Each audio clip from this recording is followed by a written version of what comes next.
Assemblée provinciale de Kinshasa. Kinshasa, la capitale de la RDC, lundi 1er juillet 2024. Ezala Kinde, clôture parlementaire, il y a session, il y a mois de mars 2024. Les élus provinciaux de la ville province de Kinshasa, bas députés provinciaux.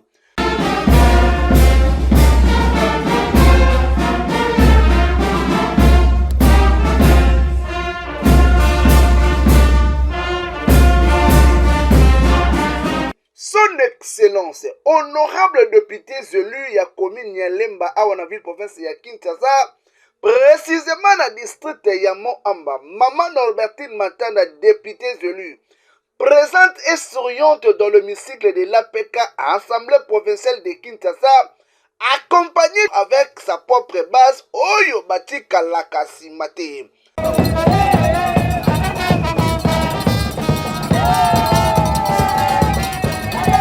Na asima ya clôture parlementaire il y a mois de mars 2024, mwana mboka mama sociale, mama lumière, Norbertine Matanda, honorable député Zeli ya ville province ya Kinshasa, amekaki kopesa message phare na ba électeur na ye oyo ba pesa ye confiance azala mofuteli ya sika na assemblée provinciale de Kinshasa.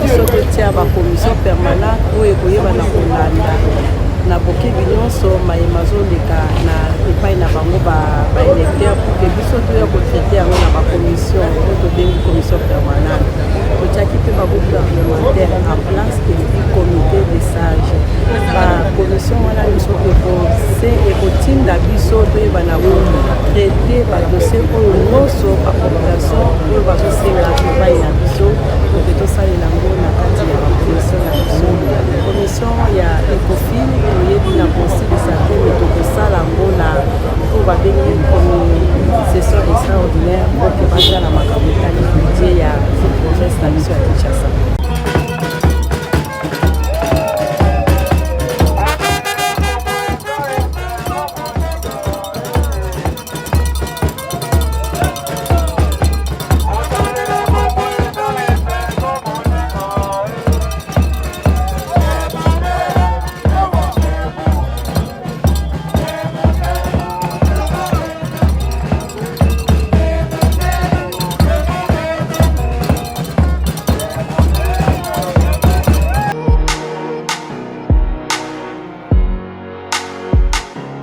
Vos acclamations. Honorable, honorable. Elle est la présente pour désobéir à la pauvreté la base.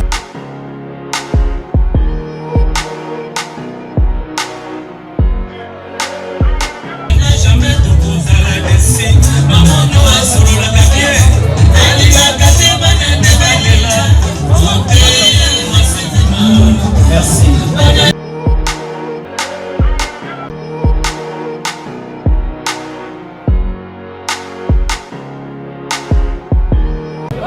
Avant l'indépendance égale après l'occurrence, besoin de faire des concurrences, mais sans jouissance pour manque de finances. Mesdames et messieurs, distingués invités à votre titre et qualité. Topesi bino mbote pe to souhaiter na bino bienvenue na journée paroissiale des jeunes. Bonsoir maman. Bonsoir. Bonsoir.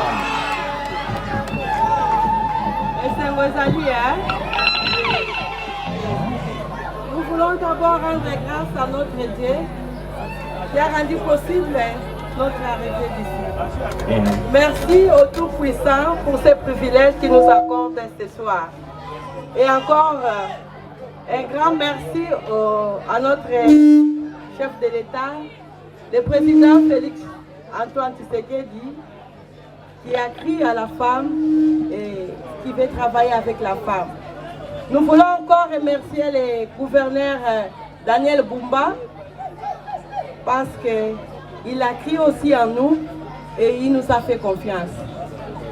Nous voulons encore remercier les responsables de cette paroisse, en commençant par les curés, ainsi que les pères responsables de la jeunesse et toute l'équipe organisateur de cette manifestation, le président et tous ceux qui ont mis la main dans la pâte.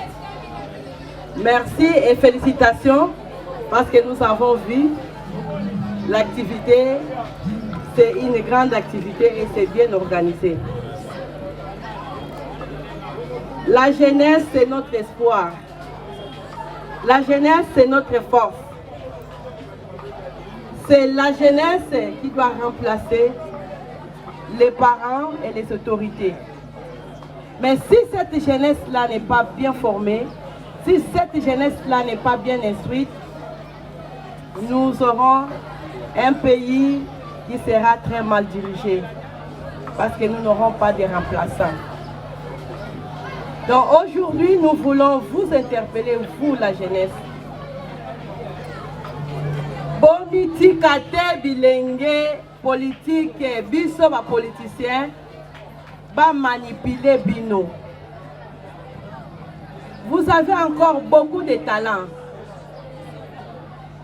Nous avons besoin d'instruire, de former la jeunesse. Maman Norbertine sera très heureuse quand elle va voir devant elle la délégation de la jeunesse de Mbanzalemba venir dans son bureau avec des projets de développement. Mais maman Norbertine a causé la naïsengote, ce qui a zomona ba jeunesse kaka oyo bazoya pona kobeta matolo pona kokemande. Tolingi jeunesse à la discipliner. Tolingi jeunesse à réfléchir, touti wapi. Les autres ont fêté 64e anniversaire de l'indépendance na biso.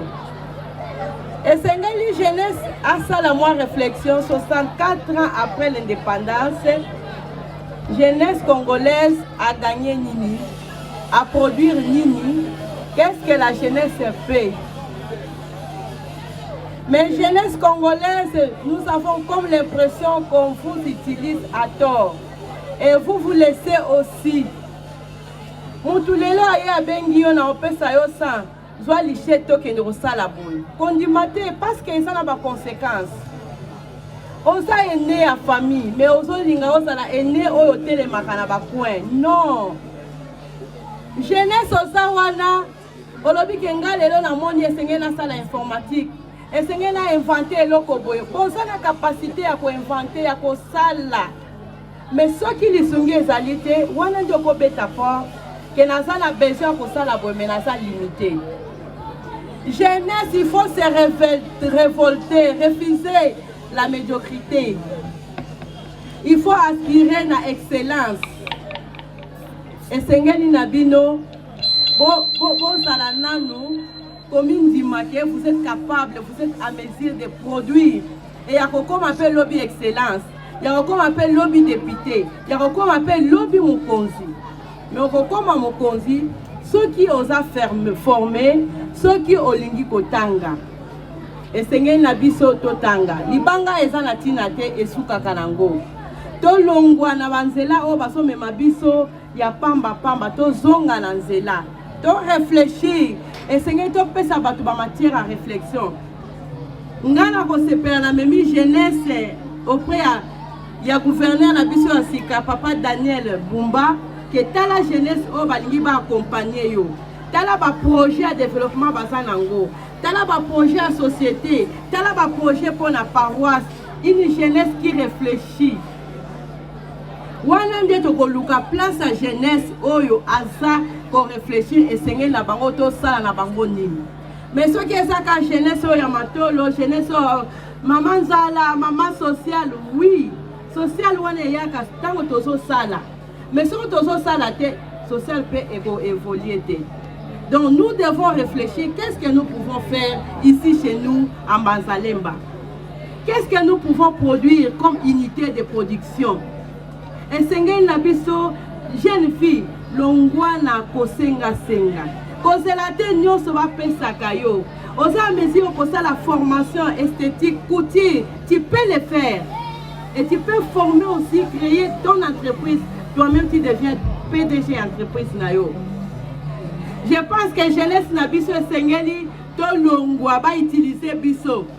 Tobo ya bao bazoya ko biso poto bimananzela. Parce que l'État, attend le monde que l'État a là, mais lobby à Kolamuka, la récupération, on attend qu'on récupérer et comme les parents de souffrir, on a la cachot, on a la boye. Pourtant, ce qui est une jeunesse qui est avertie au courant côté de Mananzela. Maman Norbertine Azana Isengo ko collaborer na bino pour na yebie que batala na bino eza ebele et que ensemble avec vous nous allons nous organiser pour le développement Yambazalemba, précisément ya paroisse na biso Sainte Bernadette. Na landi na bokebi ba discours, ba doléance, ba demande, ngana tout.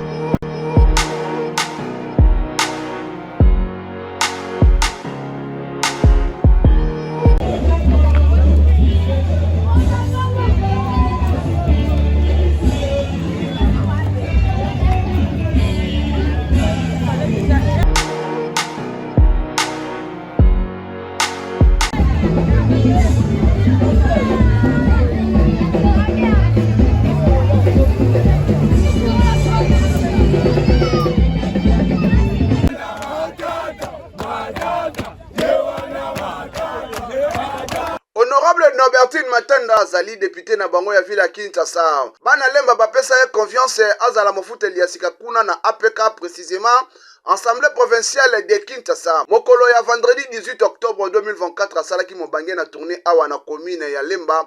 Ye wana azalaki na station ya Salongo esika oyo wapi ezali mosika te na bandeko ya régie des eaux ayaki kosala kaka constant. Population ezali kolela makasi pe ba mama o batekaka nzinga ya station wana mai etondi makasi solo makasi maladi ezali kotambola makasi lokola azali eli na bango ya commune ya Lemba bapesa ye confiance bapesa ye azala représentante légale na bango kuna na assemblée provinciale ya ville province ya Kinshasa. Mama Norbertine Matanda mama sociale mama lumière amekaki ko partager na bango mawana pe lisusu amekaki ko fortifier population ete ye azali molobeli na bango avi bonne note ye wana akei makolo mobondo tikuna na assemblée provinciale comme na président yo assemblée provinciale pe baninga na ye ya ba député ya ville province ya Kinshasa ba créer plus de solutions plus vite possible kuna na station ya Salongo na mikolo ezali koya makambo koleka kitoko kokamwa makasi boyoka ndenge population alobaki na place ya mama Norbertine Matanda po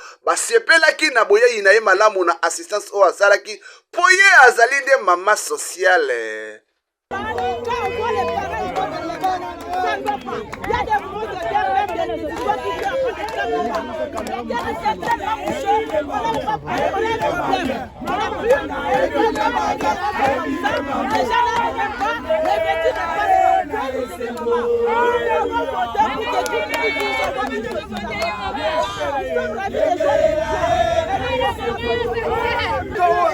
Depuis que la tobenga ba bukumete ba yawa banani ba yawa amona ba telo ndefika oyo boye apata na nana ba biso batanda ye boye ba puta nomona wa visibilité ya modi ndefika oyo yomona ba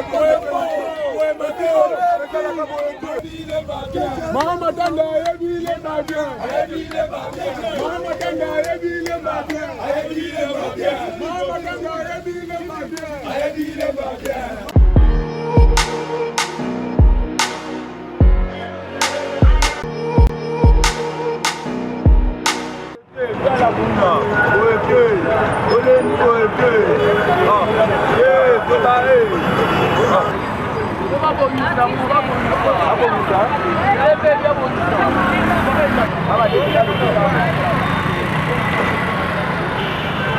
Alors, pour qu'il va produire mieux, et Sengeli base à la peine à confort malam, nous allons nous démener jusqu'à ce que tout le kilabango et si kamoko ya kimia pour balala na kimia. Jeudi 16 octobre 2024, à Wanaville province ya Kinshasa, Nanzela ya honorable député provincial ya ville province ya Kinshasa, Eli ya commune ya Lemba OP Azali. Honorable député provincial ya ville province ya Kinshasa, ya parti cher ya honorable Zontiningo Bilambaka, pe lisusu azali coordonnatrice nationale ya fondation sur le Mbutamutu. Na cadre toujours ya koyeba kolandela vie sociale ya bana o ba vivraka na ba orphelinat, ye wana akenaki lomango kuna na orphelinat, c'est mon secret. Asilaki wana te akendaki lisusu na commune ya Ngaba précisément na quartier Mombele Sir Avenue Mukoko na orphelinat mosusu ezalaka kuna akuti etana malamu te. Mama Norbertine Matanda maya miso baluki kei wapi pe lisusu akei na susi bakasi na etanini ba orphelin oyo bazali kolola tala tozali na période ya mbula lokola azali molobeli ya bandeko ya ville province ya Kinshasa azali na sans limite aza kaka te ya bana ya commune na Lemba azali mofuteli ya sika kuna na assemblée provinciale de Kinshasa. Mama Norbertine Matanda azui yango à cœur akomeka ko expliquer na ba hiérarchie. Particularité à lelo ezali na ye ko honorer promesse na ngai. Il y a un mois passé na leka kiawa kotala bana na mona ki ba condition bazaki ba pesa kinga ba doléance ya kolia ration et puis balala kala na se na ciment na lakaki bango ke na kozonga yango na motema wana bo mama tolingi politique lokuta te ya promesse oke libela lokola na lakaki yango na kozonga na ration na ba mousse pour que bana balala na ba konzi o ba kamba bango bazala ba bon père de famille eza teke koma eloko na bango ya koteka bana o bazala besoin na bango ba jouir na ngote biloko eza destiné pour na bana ba gérer yango pour na bana. Donc, tala ndeni ko sala plaidoyer pour na bango parce que ici quand tout le monde ça c'est la grâce. Bana bakola na place côté, qu'il tire à microbe tout et tout. Donc, monter mes os saigner nazo ko kapenzate, je ne suis pas à l'aise. Na komona ke bana bazola na place. Ils sont enfants, comme tout enfant, ils méritent mieux. Donc, tala comment nous pouvons faire pour na longola bango na situation où nous savons qu'avec Dieu nous faisons. Promesse n'a pas si bango ezali que d'abord je vais les accompagner ba o bazotanga esengeli batanga kino bakoma pe bato minene esika o pona ngai nazomona ngo en tant que mère nakotika bana o na ba condition o te na promettre bango esika malamu po ya kolala pamba te soki baolala pe bien te résultat na kelasi pe boza malamu te.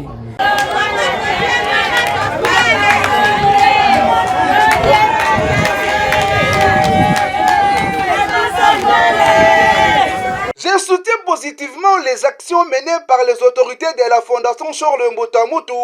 Mokolo ya 13 septembre 2024, intérêt général, visite aux orphelinats, précisément dans le district ya Moamba awa na ville province ya Kinshasa, nanzela ya coordination ya Fondation Charles Mbutamutu, honorable député provincial ya ville province ya Kinshasa, précisément na commune ya Lemba, Mama Norbertine Matanda Mama Lumière, accompagné na visionnaire ya Fondation Charles Mbutamutu, honorable honoraire ya ville province ya Kinshasa, précisément na commune ya Ngaba. Nous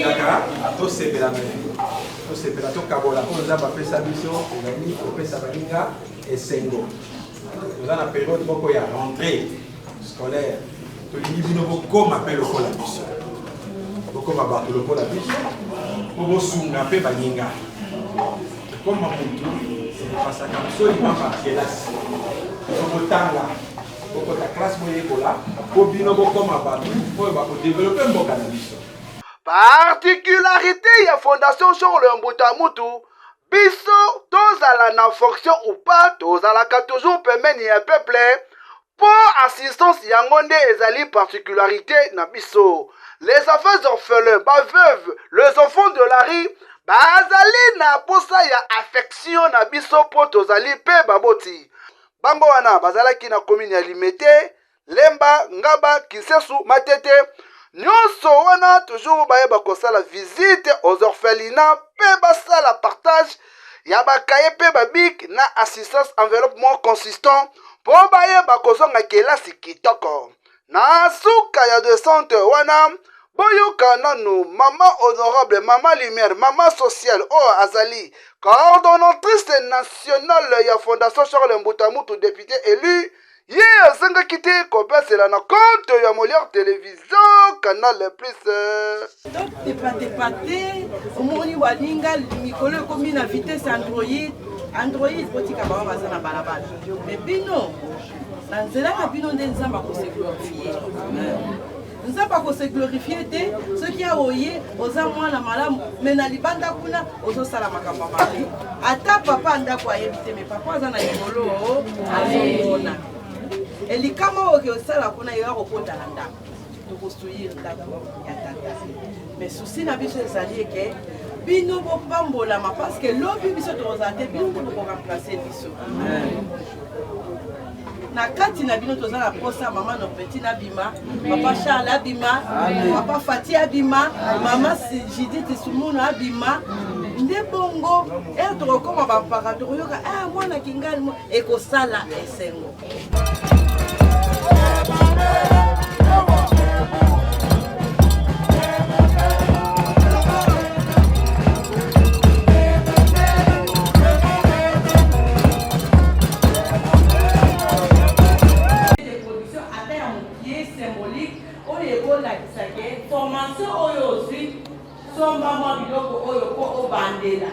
Vendredi 11 octobre 2024, honorable député Eli Ville province ya Kinshasa, Maman Norbertine Matanda, Maman Lumière, autrement appelée Maman Sociale, akendaki ko rendre visite na bandeko ya religion ya ba musulman, ko remercier ba membre effectif ya Fondation Charles Mbutamutu oyo ba accompagnaki honorable député Eli ya commune ya Lemba na moment ya ba élection pe ya campagne oyo elekaki kitoko. Lelo azali mofuteli ya sika na assemblée provinciale ya Kinshasa.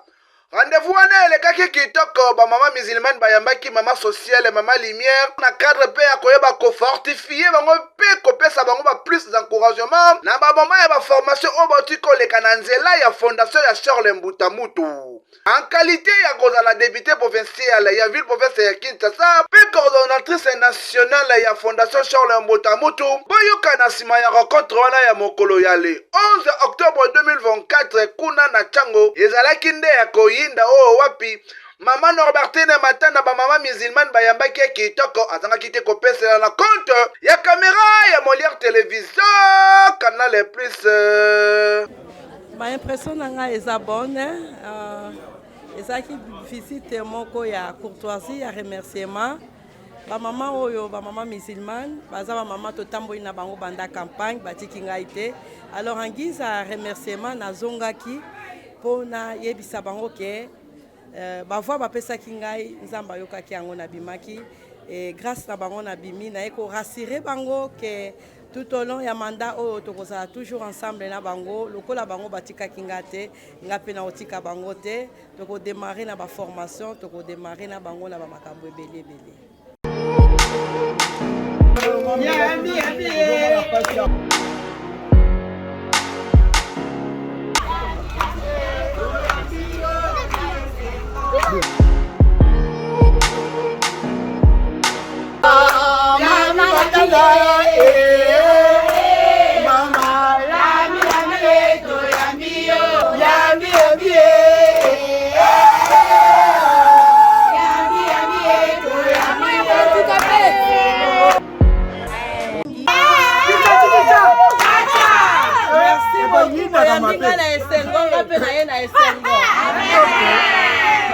bana nzambe bazalaka esengo ezalaka nzambe na biso aza mopesi na esengo mopesi na kimia libota oyo eza libota monene mpe une famille très importante parce que eza nzambe nde aotambwisa biso pendant les 5 ans oyo tokotambola elongo na bino nzambe apesa biso ka makasi na makoki tokozala dessus te bino ni ngai parce que boza soutien na ngai oyo nga na kotambola na bango okende kuna soki avantage ya liboso privilège lisu na ngai ozala epa na bino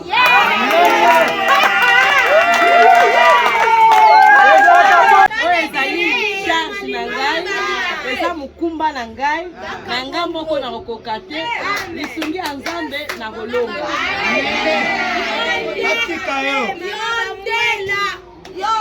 yango wana lelo nalobaki naya tosolola.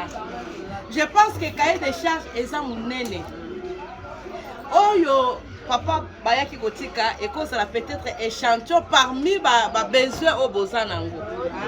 Mais dans un premier temps oyo eza besoin primordial yango nde tozomekana ko résoudre pour que oyo soki bobandi oyo ezokute pa ya mama na lipamboli ntango na obondela nkolo nalobi Seigneur oyo awuti na motoki na ngai bato bazosalela yango ifo bapambolama soki bosaleli yango société wana ekomata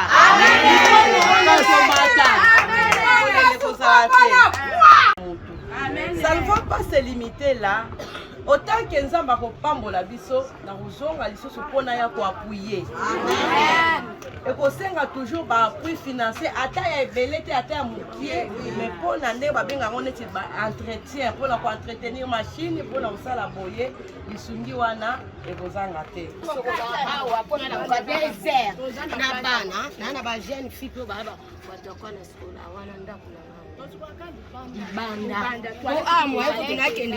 Awa nafiki na foire internationale koya kotala bandeko na ngai oyo tobengaka les personnes vivant avec handicap baza bato oyo baccompagne nga tout au long ya année ya candidature ya électorale baza bato moko oyo bato ebele basous-estimaka bango banégligaka bango mais pendant ma campagne na prometaki bango ke tokotambola na bango elongo élection ezala te tozwa te tokozala toujours na bino mais tozalaki bato ya kozwa parce que tozalaki na charge oyo eza ya bango lokola nalakaki bango esengelaki visite sortie na ngai ya liboso en tant que député provincial ya Lemba esengelaki nazonga na epai na bango kopesa bango merci et puis korépondre na cahier de charge bademande oyo bapesaki ngai po baza na besoin ya lisungi basala mwa mini entreprise oyo ekosunga bango olie bazalaka bato ya bisengasenga totali toanalyse budget na bango montant au basengaki sans discuter totie na enveloppe te kopesa bango pour que ba monter entreprise na bango ya savon et puis autre chose pour que permettre bango nyonso na race na bango ndenge baza awa mutu na mutu à se retrouver na mini entreprise oyo bango bakosala. Jeudi 6 juin 2024 ezalaki nde ya koyinda kuna na alliance franco-congolaise awa na ville province ya Kinshasa na commune ya Lemba na nzela ya fondation Charles Mbutamutu qui dirige coordonnatrice nationale honorable député Zélie ya ville province ya Kinshasa Maman Norbertine Matanda. Ezalaki nde occasion ya rentrée politique ya secrétaire général Charles Mbutamutu oyo azali kokumbela toujours idéologie ya autorité morale na ye Jean-Tiningo Bilambaka honorable sénateur bango wana elongo na ACP bazali kokumbela toujours na vision phare ya son excellence Félix Antoine Tshisekedi Tshilombo Fachi Beton Mukontombolo pour na deuxième mandat na ye oyo ilekaki toko.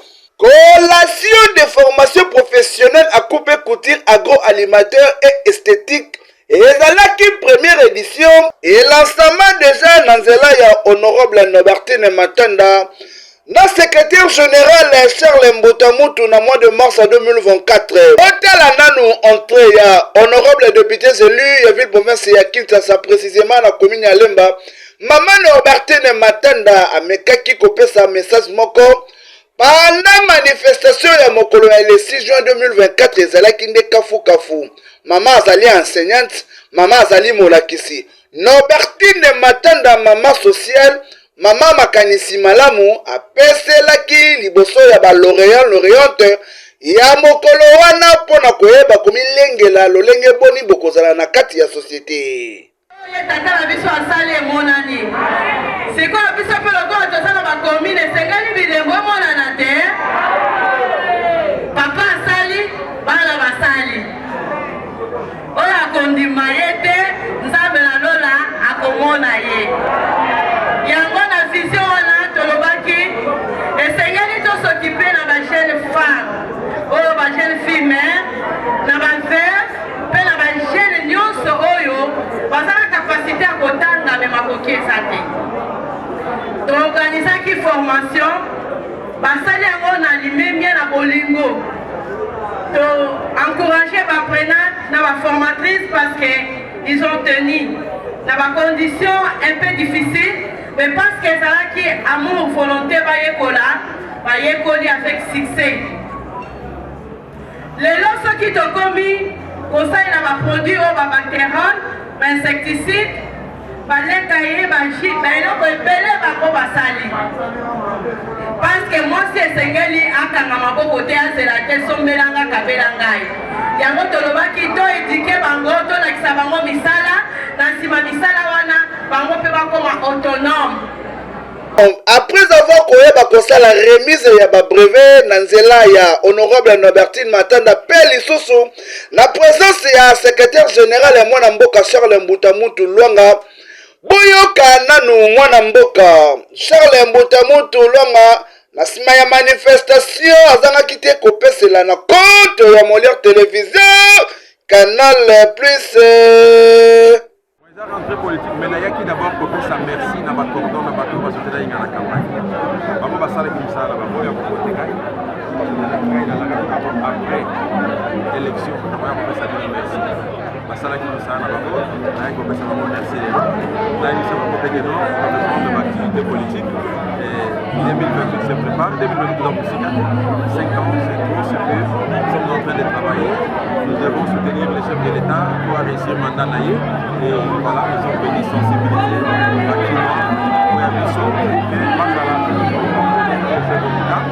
pour que face à la toujours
Beta isiko.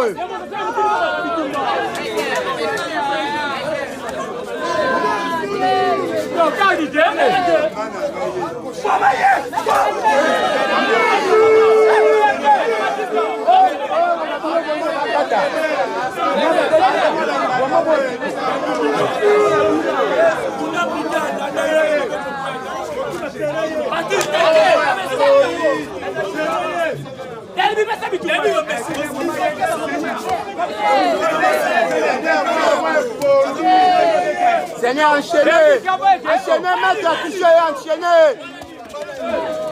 Ils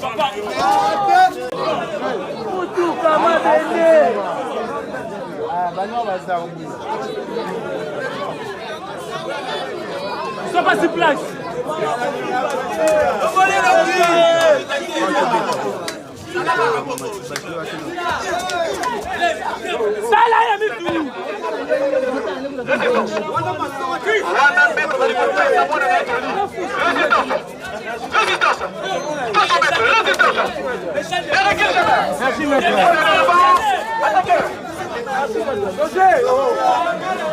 C'est bon, c'est bon. Travail, c'est bon, c'est bon. C'est bon. Mettre la bouna à bongo. Résistance.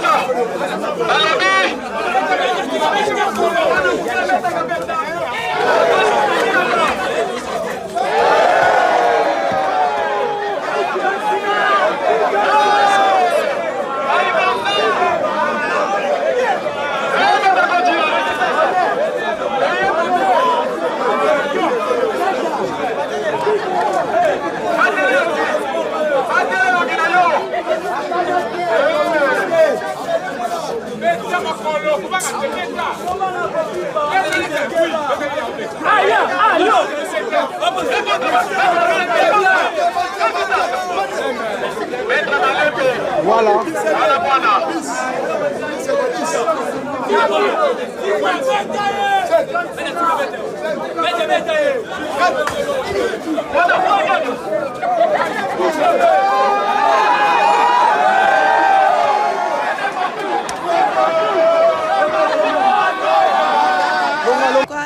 Merci à l'organisateur, à coach, à grand maître pour l'organisation.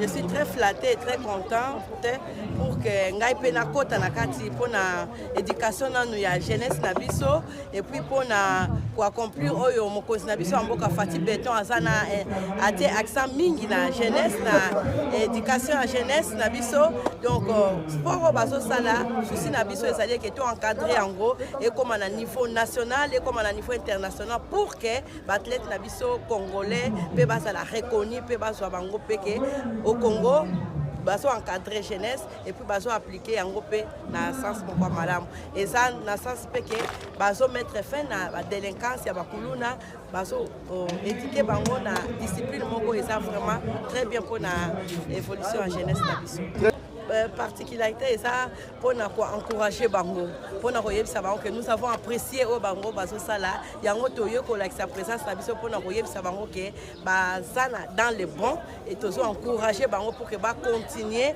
sport na bango pour que nanzela sport na bango et ça métier au bango ba poni donc toye pour to encourager bango to yebisa bango que sport au baso sala et ça ya pambate et ça te que ba délinquant mais ezali parmi ba discipline dès que tout le monde a aux États-Unis, nous sommes avant puis fois ça nous avons dans l'armée. Donc et pas na biso pe to ko sepela pe jeunesse nous so atiango et comme priorité pour que elle avait mentalité à population na biso.